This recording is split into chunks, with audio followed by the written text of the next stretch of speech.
So when the US and Israel launched their joint assault on Iran, expectations in Washington were pretty simple. Replace or kill the leadership, collapse the regime, and install someone much more compliant. In other words, a repeat essentially of what had just happened in Venezuela. But only this time, this plan was supposed to work on a much grander scale. But here we are, more than a week in. Reality looks very different. The regime's supreme leader may be dead, but the regime itself still pretty operational. Missiles are being fired, American bases are now more under threat, and the war that was supposed to end quickly is much more complicated region-wide and spreading unpredictably. So instead of any rapid regime change, the US and Israel are contending with a potentially much longer struggle, one much more problematic, and that would not be decided by power, but by resilience. So in this video, I want to explore three things. Firstly, why the Trump administration believed it could replicate this strategy of Venezuela in the first place. Second, why this depiction of a decapitation strategy by some is so far failing to work in Iran, and will likely continue, and why this war may ultimately come down to something much more fundamental. Which side can, of course, shape the most important resource of time? Let's get into it. This is The Global Gambit. How's it going, everyone? Welcome back to the channel, where if you're new, we look at the relationship of geopolitics, international relations, economics, and inviting guests from all walks of life and perspective. And right now, we are looking at the continued fallout of the past 10, entering 11th day of the Iran war. Before continuing, I want to know what you guys think. Let me know in the comments what you feel are the main takeaways after this first week or so. What exactly is Trump thinking? I'm sure some of you probably think not much at all, but also how viable is this? Now, in this video, I sort of wanted to summarize and take stock of some of the other videos I made. So there may be some similar points, but it all brings to a pretty dramatic conclusion. So stick around.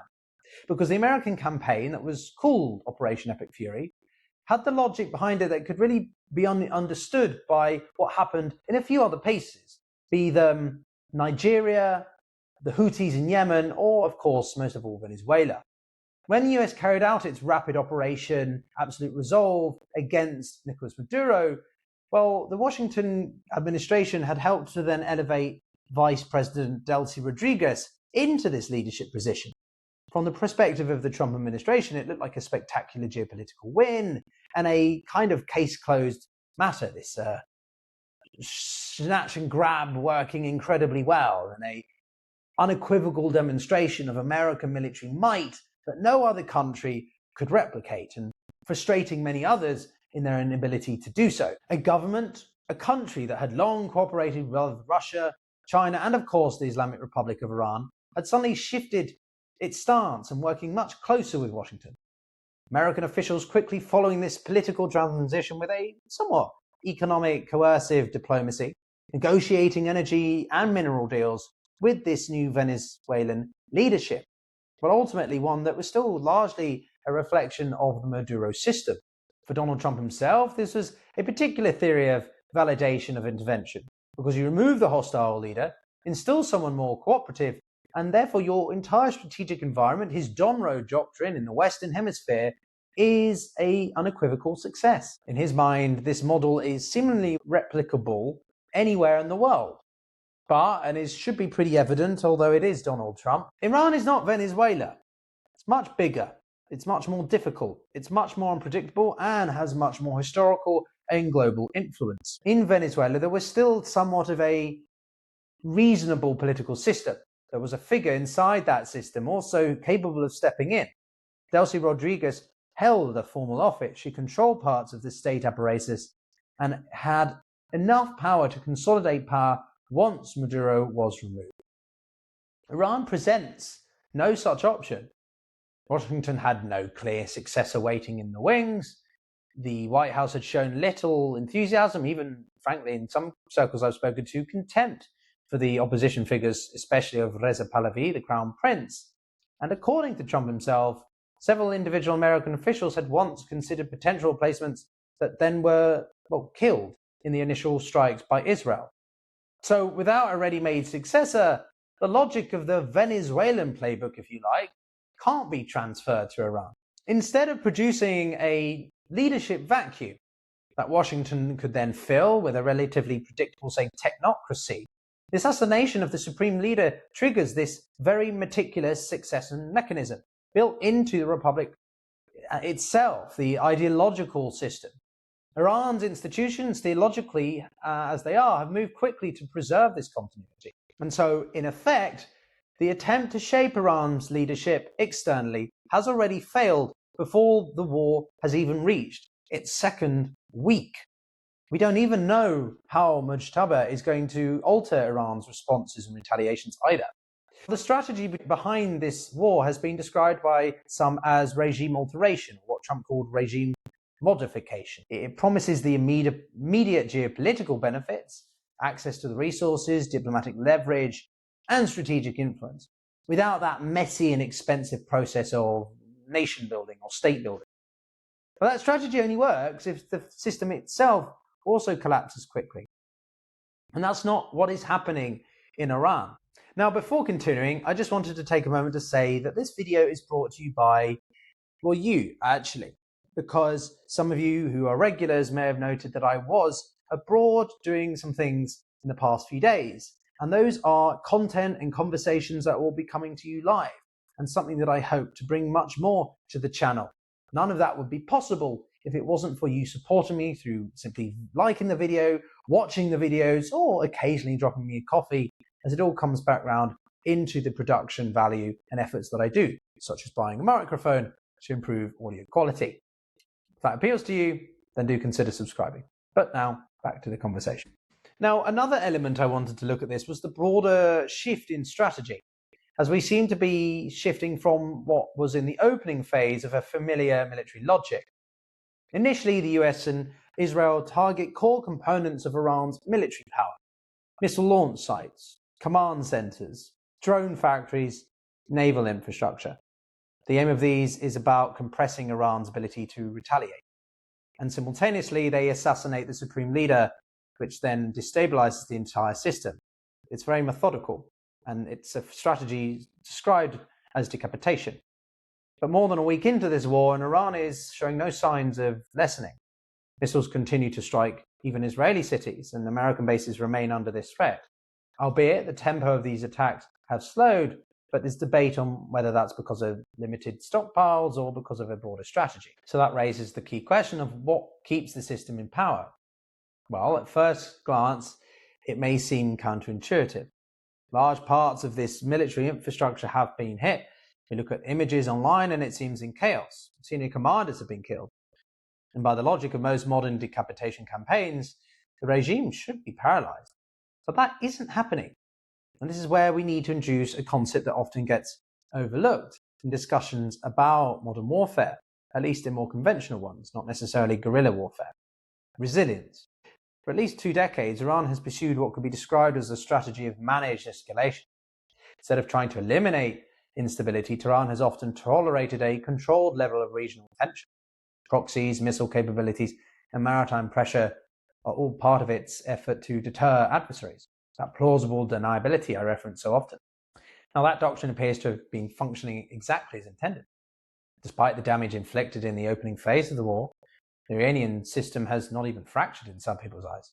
Command structures continue to function, missiles are being largely launched, and the political leadership, however battered, is functioning. They have this transitional government. And this is the part that many observers seem to have underestimated. Modern states, especially highly securitized ones and as infamous as Iran for their unique systems and place in the world, can absorb enormous shocks before they splinter, let alone collapse.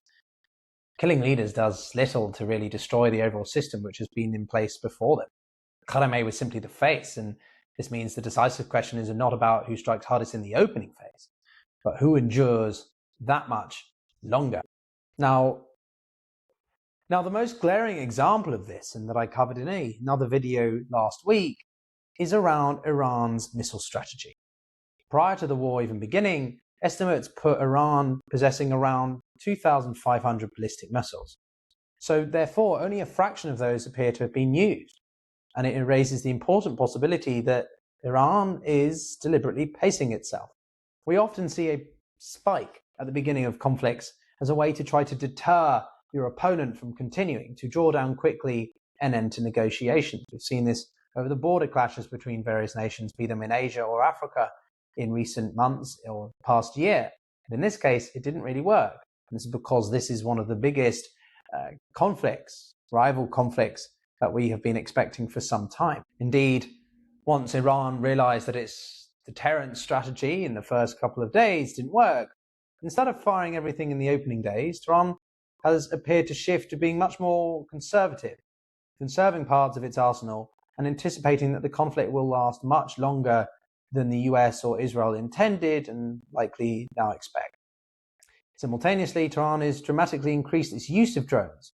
Earlier on in the conflict, drones and missiles were launched in roughly equal numbers, but now that ratio appears closer to 10 drones for every missile.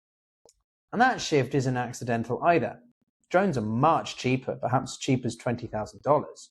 So they're expendable, and most importantly, they force air defense systems to respond. Every drone interceptor consumes another defensive missile interceptor. Imagine radar screens lighting up night after night as waves of these small drones approach. Interceptors firing repeatedly, defense crews scrambling again and again.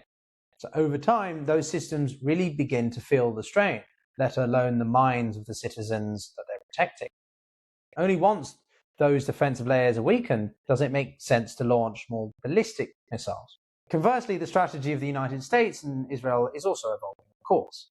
Early strikes focused on primarily military targets, but more recent attacks have begun hitting the infrastructure of Iran's state itself, the police stations, airports, government buildings, and energy facilities. Think of those dramatic oil pictures we saw a couple of days ago. The goal is no longer simply to degrade Iran's military capabilities, it's to weaken the country's ability to function just as a state. Oil refineries, ports, power plants, transportation, financial infrastructure, this is all part of this strategy. It certainly makes sense if they are receiving support and intel from the Russians, for example. Systematically damaging these systems means that the coalition hopes to shorten what war analysts call Iran's resilience timeline, the length of time the Iranian state can sustain this war. And while we're at it, we need to remind ourselves of one of the most rudimentary but critical parts that people can overlook: geography. Aside from the mountains or the other areas that make Iran very difficult to invade, it sits on the Strait of Hormuz, that place where a fifth of the world's oil supply passes through. This is what makes geography such a powerful strategic asset. Like countries like the United States are just naturally blessed, whilst others like Russia are cursed. Even if Iran's conventional military capabilities are degraded, the country still retains the ability to create uncertainty around one of the world's most critical energy choke points, as well as test the waters with surrounding nations to escalate that with gas pipelines such as Turkey and Azerbaijan even more. All of this brings us to the deeper strategic question, therefore. The US wants to shorten this war. Iran wants to stretch it. For Washington, time is a liability. Oil prices are jumping all over the place. Markets keep reacting sharply, albeit the US seems to be a bit more sheltered than, say, Europe. But with the midterm elections approaching, a prolonged economic shock will quickly translate into domestic political pressure. Why I still remain a little bit bemused as to what Trump is thinking here. Yes, I just said Trump is thinking. Tehran does not need to defeat the US in a conventional military sense. This is not the objective. It's about asymmetrical warfare and resilience. Its strategy is designed to gradually expend the war's pressure points, the energy markets, the maritime shipping, the regional alliances, and of course the domestic politics within the United States. That is a compounding effect, a cumulative effect. Each week the war continues, another round of missiles must be intercepted, another set of naval patrols must be maintained or destroyed, another spike in oil prices rips through the global economy, affecting American taxpayers. All of those may seem manageable on their own, but over the time they accumulate, and a lot of people point the finger at one specific person. If they accumulate to such an extent, the political cost of this war certainly outweighs the military benefits. And so Tehran just simply needs to do that. It's not an outright victory, but it's a relative victory. It's simple. Survive long enough, and that pressure builds that is simply unsustainable. A war that began with this dramatic assassination and overwhelming military force was supposed to unfold quickly and claims that it would be done. Even today, Pete Hegseth saying this will be the worst day in the Iran war.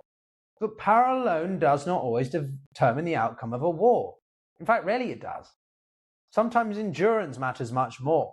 Iran's leadership has been decapitated and its military infrastructure been damaged. But this system is more cunning and intelligent than that. It wouldn't have survived this long if it wasn't. It means the decisive question being put around the halls, I think especially of Washington, perhaps less in Tel Aviv, is just how much Iran can survive and whether they can do enough to reshape the strategic environment around them that it's unsustainable. Because if they can, then Operation Epic Fury may turn into something else entirely. Not a rapid victory, but a long geopolitical contest over who effectively controls time itself. But that's it from me, everyone. Let me know in the comments what you thought. Give the video a like if you enjoyed it. Do subscribe for those upcoming in-person events, including a couple of exciting partnerships. And click on this video here to understand the Chinese perspective to the conflict. Take care.